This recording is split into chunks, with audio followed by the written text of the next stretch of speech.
is Sharon, and this is my message to my younger self. Dear Sharon, you have to have a little soil on you to grow what God has in store for you. Times are changing, life gets rough, but you have to understand and trust that the grace that is sufficient for you is available. You are well equipped to handle whatever comes your way. I know you often dream of the soft life, baby girl. But baby girl, you were built for battle. You are one of the strongest, most talented soldiers in the field. And you leave no man behind. So be patient with yourself. Trust in God, that you will make it.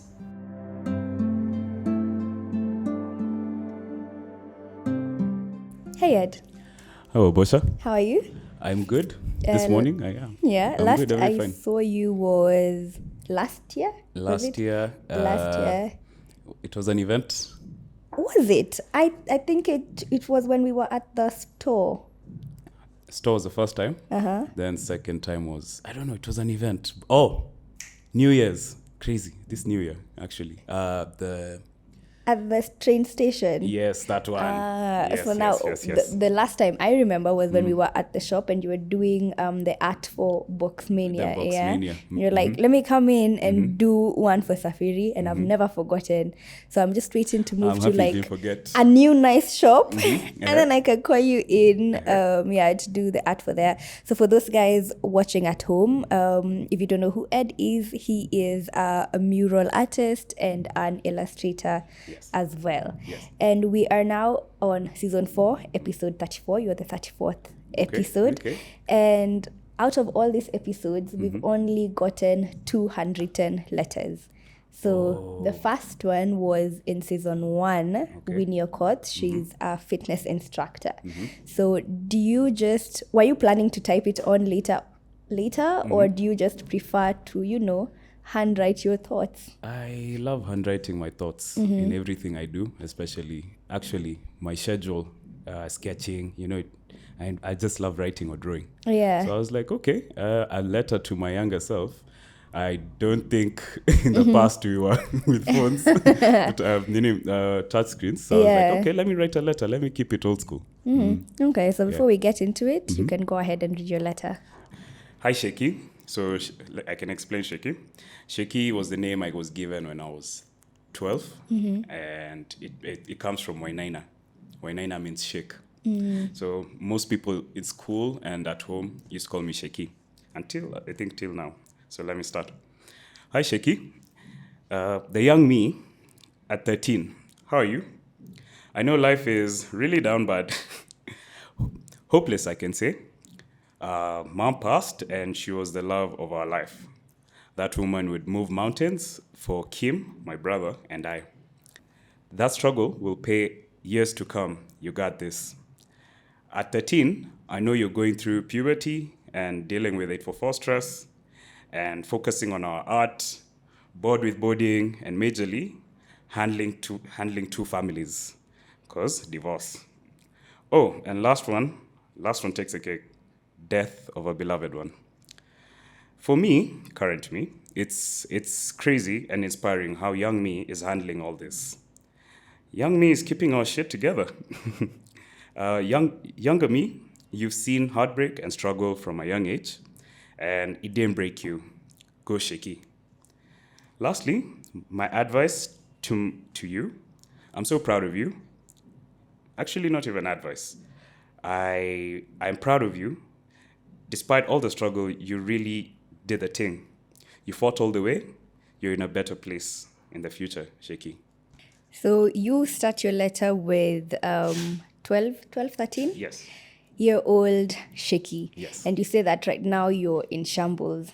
So was this because of your mom's passing? Oh, yes, yeah. It really had a really big impact in my life at a young age because she was one person who saw how far I could go. So to lose a gem like that really pierced the heart, Yeah. And if you don't mind sharing, Yes. How did your mom pass? Oh, okay. So dealing with the stress of having two families. I was taken to a new family, because divorce, dad takes custody. And so she and my brother and I, my brother was taken to UK. I was taken to Nyeri. So the stress of not being around your kids really started getting to her. So I think she got meningitis. And, I think that is also stress related. And that's how she passed, yes. Yeah. And you describe her as the love of your life, which is really, really sweet. Yes, she was the first love of my life, Yeah. I mean, I came to this world, and there's nothing amazing like being showed affection at a young age. And a motherly love is amazing when you experience it. And so many people have not experienced that. So I got to experience that for 12, 13 years. And it really, I think it shaped my growing stage, because I think when you're really young, from like 7 to 13, those years shape how it's going to be in the next, teenage years, then adulthood, right? Yeah. So I'm happy I got to experience that part with her, yes. Yeah.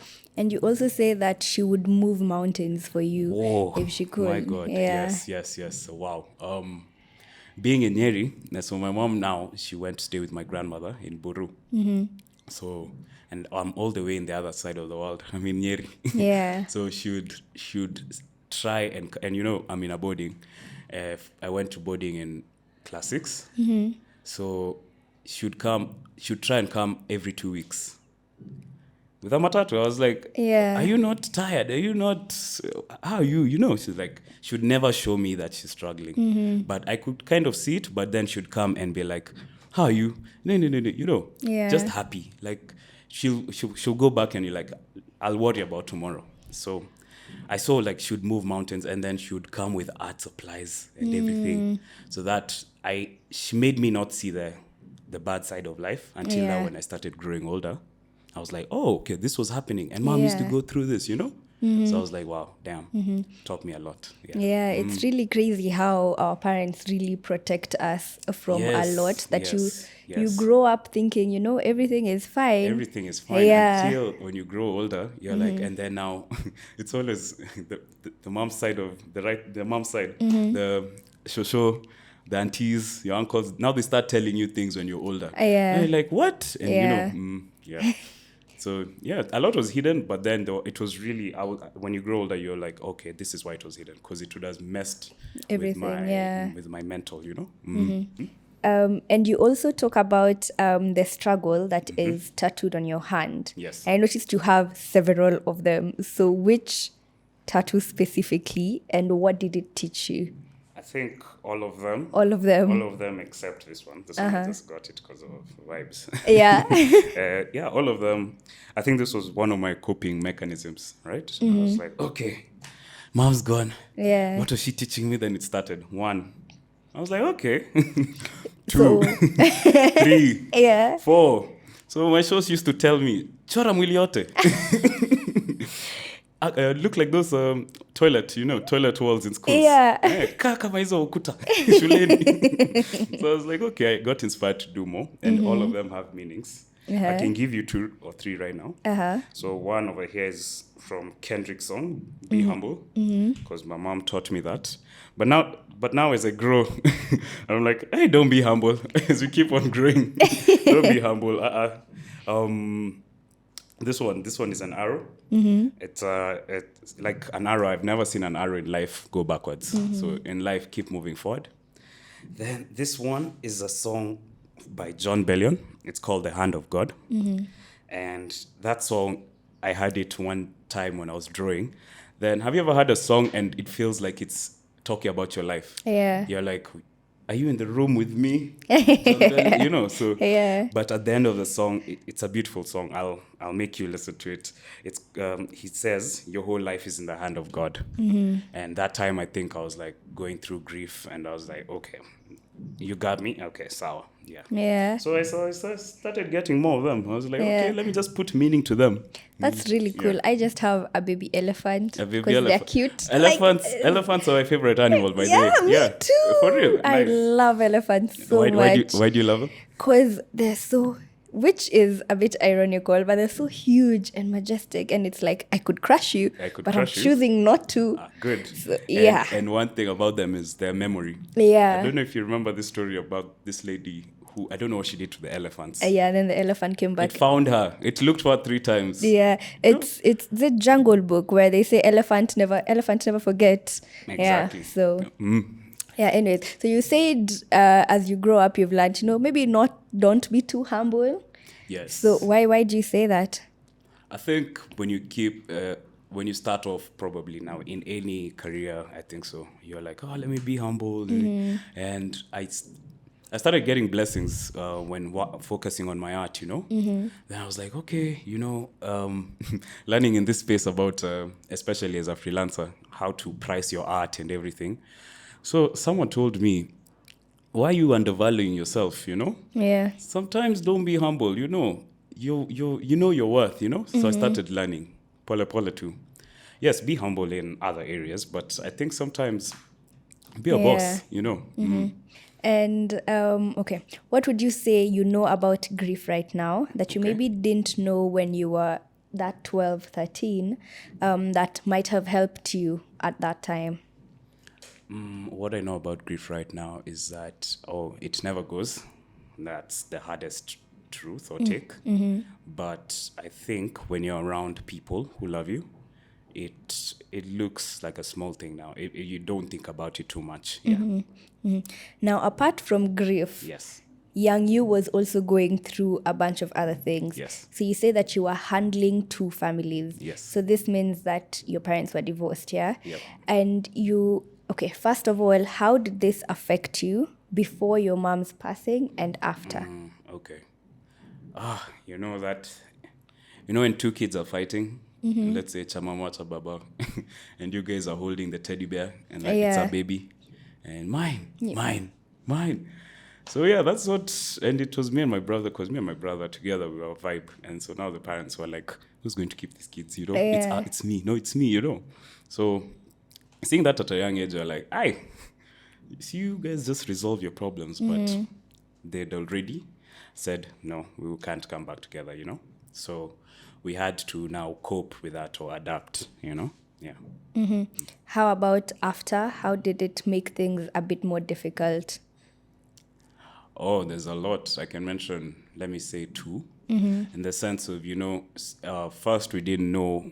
There's a reason why when divorce happens, no one wants to say what happened, And as being kids, we'll always ask questions without any remorse. Like, what happened? Why are you guys doing this, And also being around families that are together, They're families that they haven't got, not single families, what they are plural. What's the there's single families, there's nuclear family. Yes, nuclear family, yes, thank you.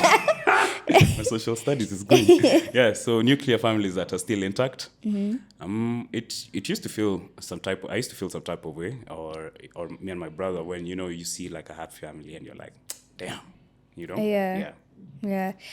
And I mean, you describe it as handling, yeah? So did your mom have like another separate family? And No. Yeah, she went back to live with my grandmother. And my dad now formed a new family. So yeah, my brother and I, we ended up staying with my dad. Yeah. How was it like adapting to, the newness of everything? I could... My brother and I until today make this joke where we were like, you remember, unakumbuka tukienda, so we went from Islando to ST. Also look at that change, you know. We're like, it's like, what's that show? Fresh Prince. So we enter the house, we find a new lady. We're like, hi, who's this? Come, it's our new mom. We're like, what the hell? So yeah, we had to learn and adapt to that. Yeah. Now, apart from that, now there is a boarding school.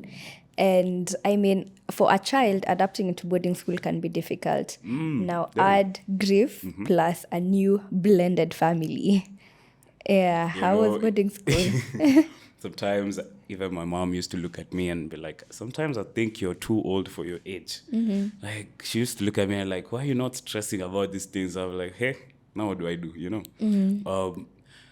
I was thrown in boarding, not taken. I was thrown there at class 6. And and my bro's taken to UK. So I was like, what? What is this? How comes?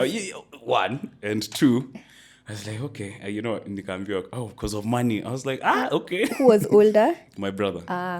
So what happened? So going to class 6, Mount Kenya, at class 6, sorry. And it was an interesting experience. Do you know, the first thing I thought, because I was a big kid, I used to eat. So I was like, was I taken to boarding because I'm fat?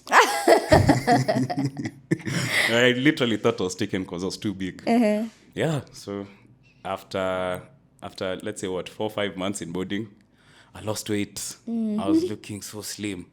Even my parents thought, guy, ukulangi. They thought I was on a hunger strike. I had to come back. But I think when you're there, I was so active and everything. Yeah, boarding was very interesting. By the way, I wouldn't complain about boarding. But being thrown the first year in class 6, that was you had to adapt again. Yeah, that's quite young. Because I remember when I joined boarding school, but I went to boarding school when I was a bit older in Form 1. Form 1, yeah. And I think I'm the one who cried to go to boarding school. And you cried to go to boarding? Yeah, it's because my cousin was like, usikubali, ukiambiwa uende day school, sema unataka boarding. And imagine, that is how nilichocheka. And I was like, being in boarding school, that's the cool thing once you're in high school. So I was in Moi Girls. And for me, honestly, I really enjoyed my boarding school experience. Apart from in the morning, like when we'd be woken up, not even woken up, when you had to wake up at 5, and then I'd be working in class and I'd be imagining my brother is at home being told, oh, Baba, please wake up.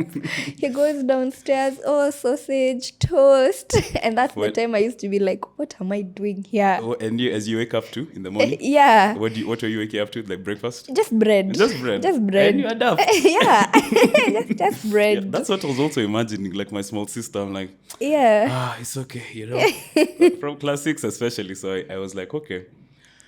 But it gave me a sense of being independent. Or rather, it pushed my independence. Like, okay, we're here, what else can we do? We can't run away from school. Westizo is like how many kilometers away? From Mount Kenya. Munieke newspapers. That time there was no social media. Lost child. Ningekuwa buzz. I don't even know if we still read buzz. Insider. Yeah. The boy who walked. Now, on top of this, there's also puberty. Yes. So at that age, as a preteen teenager, what were you figuring out about yourself? I mean, everything. Going from a high voice to a low voice. Girls. What else? And Mount Kenya was mixed. And it was mixed, So Mount Kenya was fun. So we were very naughty because that school was like all the kids probably from Nairobi were thrown there. So it was a mixture of so many people. That I would say was fun. What else? Starting getting broad shoulders and everything, and also not having also like your dad or uncle to be there to be like, okay, this is what you do and this, you start figuring it out through, I remember the class 6 book. That's where the primary science. Yes, primary science. There was a green book with a yellow. I'll never forget. We opened it for the first time. Sometimes we used to have this cycle of you're in a new class, fresh books. So we open, we're like, evu come on. Yeah. What else? Being chased around by our CRE teacher, who was also a dormatron. We had 2 dormatrons for the girls and for the boys. Yeah, and if you're seen together at odd times, you're told dark walks around the field. Yeah. Right. There was this punishment I hated. Where you were told, get the newspaper and highlight all the vowels. What was that? Oh gosh. So you're seeing people and boarding and then they used to tell you to do that during entertainment. Yeah. So you're seeing people watching movies. Well, ko hapo tu E A E O U. Yeah. So we started. We adapted with puberty. What else can I say about puberty at that time? dealing with grief as well, because there's something, because my stepmom and I were talking a lot. So there are times I'll be like, I was so open with my mom. I'm like, hey, mom, there's this person I want to write, and I used to write letters a lot. There's this person I like. What do I do? You just be yourself, you're a handsome boy, you like drawing. So I used to use drawing as a crutch. Yeah. I'll draw girls, because I remember there's this song, Talking to the Moon. Yeah. Every time I hear it right now in TikTok, I remember I remember that time. So I can't say her name, but then I remember drawing like a whole letter, this side. I've drawn this side, talking to the moon and everything. Then this side, a whole note. Hey, I was like, okay. lover boy. Then Valentine's was where people who were put in parade. Like, okay, because they used to search our desk during Valentine's. So and so, I see you're writing letters to each other. Okay, but you can't write notes. Who and who? Even so. Also, weird enough, I was head boy. Sheki, even you, ingia huko, So I can say boarding was fun, experiencing all those things. Yeah, but then there's still, like, you refer to it, the stress of being in 844, and you're an artist. Do you feel like you were given space to explore your art, and what was your art like at 13? Okay. Life has a good way of showing you some good signs are going to happen in your life. So our art teacher was also a single mother. So something about art teachers and English teachers, they took our work quite seriously. Like, let's say you're told that you write a composition about your family, and then you write dark shit or dark nonsense. They will look at it and I'm like, let me call this boy and see what's happening. So I used to draw some dark things in art class. So my art teacher called me one day and I was like, is everything okay? I'm like, no. As a matter of fact. You're told to because class 6, I remember we started now learning about how to put emotions into art. So you'll be told, draw this emotion whenever. So I'm drawing some interesting things. And my teacher, her name was Miss Susan, bless her soul. So she was like, are you good? So I opened up to her. And she did this thing of every time she gave me the keys to the art room at class 6, in class 7. And that was really hard to do, to give a student keys. So every, like, Sundays, Saturdays, you just go with your friends. It was like the chill spot, as people are eating their snacks and everything, I'm there doing a mural already. So it started from there. Yeah. So I could say I was blessed in that sense. Yeah. So did the art change from, like, the dark art to rainbows and a bit more butterflies? Yes, it kind of changed. Yeah. It kind of changed because also she was a Christian woman. She was like, you can't be doing this and you're having CRE. But she told me, she was like, just keep going, but just stay away from the dark arts. I would love to see this because right now, like, when you go through your page, your art is so colorful. Like, there is a lot of color in there. Right now, I love expressing just color. Even if it's something dark, let me try and express it with color and everything. And yeah. And I mean, I love how, your letter ends in the sense that there is a lot of hope in there. Oh, yeah. It sounds like you're proud of yourself for making it. I'm forever proud. Every day, nowadays I just say thank you. I'm like, what? Because the things we're experiencing, my friends experiencing, workmates, the world, you, and you just say thank you. And you tell yourself, oh, Ed, I got through this, and I'm still going to get through other things. Life is still continuing. They're coming, But the things I experienced, I'm like, wow, they really shaped me. So how would you say you made it, and who are some people who are there for you? Apart from now, one, I guess, is the art teacher. I would definitely say also my friends in primary school. They really, I chose a good crew, and so life was fun in boarding. Growing up, high school, everything was okay. I think that was just a passing phase. Uni, my illustration teacher as well. I could say mostly the teachers. Yeah. The teachers. And also the people who gave me opportunities at a young age. for example, 16, 17, you're getting your first big gig. Oh, can I give a shout out to one person? Yeah. Definitely Noni Maingi. Definitely. She's the one person who gave me a big job at such a young age. I think I was 18? And until today, imagine your first job working with Safaricom. Yeah. That was a big thing, you know? So it made me believe like, oh, people believe in my art. Yeah. Yeah. So shout out to her, because once from there, that's when I started saying, okay, don't be humble in the streets. Keep pushing. Show your art. You know, there's something about us creators or artists or content creators about trying to look humble sometimes. But so in that, you don't show your true potential.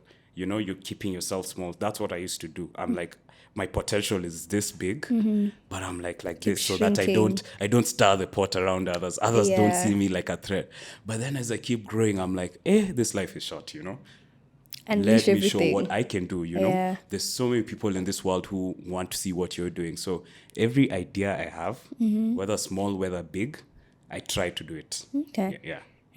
And we're also proud that you made it through and you chose a path that, you know, is aligned to your passion. Yeah. And we can't wait to see, you know, what more you do and what you achieve when it comes to your art. Can I say kickback? Yes. Thank you. Received. Sitaika A. Received. Yes, thank you. So you wrote a letter to, or rather you wrote a message to your 12-year-old self. And now we normally do a time capsule sort of thing where you leave a message to Sheki 10 years from now. So you can take a second, think what you'd like to tell your future self. And then when you're ready... Oh, my future self? Yeah. Hi, Sheki. I know this is crazy. They made me do this. I'm being held hostage. But I hope we're doing well. I hope we're traveling the world. And I hope we're meeting so many people who you never thought you'd meet. I hope you met Pharrell Williams. And yeah, what else? I hope you own a dog, by the way. And I hope you have the dream car that you wanted. And wow, you're materialistic. But and I hope you're still keeping the same friends you have and the people around you. And I hope you're still praying and going to church. And yes, that's all for now. So if I ever meet Pharrell, I'll make sure, you know, I get a shout will. out I know you for will. you. Oh, for sure. I know you will. For sure. The way you're going, I see that. Yeah, well, that is it for this week's episode. Thank you so much for having me. Thank you for coming. Thank you for gracing the episode. And for the guys watching at home, I will see you guys on the next one.